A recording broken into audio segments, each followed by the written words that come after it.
Hi friends, നമ്മളൊരു evening വാക്കിന് ഇറങ്ങിയതാണ്. ശരിക്കും ഈവനിങ് അല്ല, നൈറ്റായി, ഇരുട്ട് വേണ്ടിയിട്ടില്ലെന്നേ ഉള്ളൂ. തൊട്ടടുത്തുള്ളൊരു മെക്സിക്കൻ ഷോപ്പിലേക്ക് കേട്ടോ നമ്മൾ പോകുന്നത്. എന്തുകൊണ്ടാണെന്നറിയോ ഇവിടെ ധാരാളം മെക്സിക്കൻ ഷോപ്പ് ഉള്ളത്? ഈ കാലിഫോർണിയ ഉണ്ടല്ലോ, പണ്ട് മെക്സിക്കോയുടെ ഭാഗമായിരുന്നു, പിന്നീട് അമേരിക്ക പിടിച്ചെടുത്ത് അവരുടെ ആക്കിയതാണ്. ഇവിടെ താമസിക്കുന്ന പല പ്രായം ചെന്ന മെക്സിക്കൻസിനും ഇംഗ്ലീഷ് സംസാരിക്കാനോ നമ്മൾ പറയുന്നത് മനസ്സിലാക്കാനൊന്നും അറിയത്തില്ല.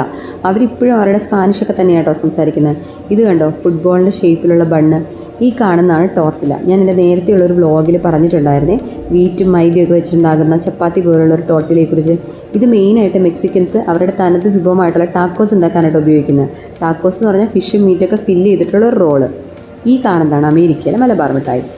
നിങ്ങൾക്ക് തോന്നിയോ മലബാർ മിഠായി ആയിട്ട്? എന്നാൽ അതല്ല കേട്ടോ, ഇത് പോർക്കിൻ്റെ സ്കിന്ന് ഉണക്കി എണ്ണയിൽ വറുത്തെടുത്താണ്. ഇതാണ് അവർ ടാക്കോസ് ഫില്ല് ചെയ്യാനായിട്ട് മെയിനായിട്ട് ഉപയോഗിക്കുന്നത്. അത് കൂടാതെ സൾസ എന്ന് പേരുള്ള ഒരു ഗ്രേവി ഉണ്ടാക്കാൻ ഉപയോഗിക്കുക. ചിറോൺസ് എന്നാണ് ഇവരിതിനെ പറയുന്നത് കേട്ടോ. നമ്മുടെ വിനീത് ശ്രീനിവാസൻ്റെ സിനിമയിലെ സൾസയല്ല കേട്ടോ, ഇത് വേറൊരു സാധനം. പിന്നെ ഈ മെക്സിക്കൻസ് എന്തുകൊണ്ടാണെന്നറിയോ ഇതെടുക്കുന്നത്? ഇവർ കഴിക്കുന്ന ഫുഡിൻ്റെ ഒരു പാർട്ടും വേസ്റ്റ് ആക്കാനായിട്ട് ശരിക്കും പറഞ്ഞാൽ ആഗ്രഹിക്കുന്നില്ല.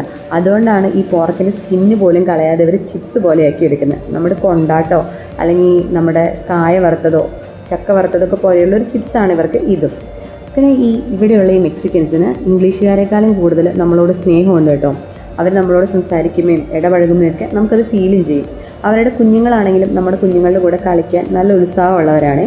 ഇത് എൻ്റെ ഫീലിങ്സ് ആണ് കേട്ടോ. മറ്റുള്ളവർക്ക് ഇതെങ്ങനെ ഫീൽ ചെയ്തേക്കണമെന്ന് എനിക്കറിയില്ല. ഇതാണ് പച്ചക്കറിയുടെ സെക്ഷൻ.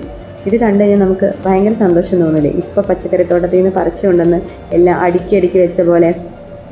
അതിന് വേറൊരു കാരണം കൂടിയുണ്ട്. ഇവർ ഇടയ്ക്കിടയ്ക്ക് ഇതിലേക്ക് വാട്ടർ സ്പ്രേ ചെയ്ത് കൊടുക്കുന്നുണ്ട് കേട്ടോ. അതാണ് ഇത്രയും ഫ്രഷ്നെസ് തോന്നുന്നത്. പക്ഷേ ഇങ്ങനെ അടുക്കി പിറക്കി നല്ല വൃത്തിയാക്കി വെച്ചിരിക്കുന്നതുകൊണ്ട് തന്നെ ഇത്തിരി വില കൂടുതലുണ്ടെങ്കിലും നമുക്കത് വാങ്ങാൻ തോന്നി.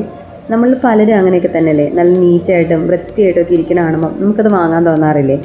പിന്നെ നമ്മളിതൊക്കെ എടുക്കുമ്പം ഇതിൻ്റെ എന്തെങ്കിലുമൊക്കെ താഴെ വീഴുമോ അല്ലെങ്കിൽ സ്ഥാനചലനം വരുമൊക്കെ ചെയ്തിട്ടുണ്ടെങ്കിൽ ഇവിടുത്തെ ജോലിക്കാർ അപ്പം തന്നെ വന്നത് വൃത്തിയാക്കി വെക്കും കേട്ടോ. ഇത് കണ്ടോ വാളംപുളി, അതിൻ്റെ പുറകിലിരിക്കുന്ന ജാതിപത്രിയാണ്. ഈ കപ്പ കേട്ടോ നമ്മൾ ഇടയ്ക്കിടയ്ക്ക് വാങ്ങാറ്, കസാവ.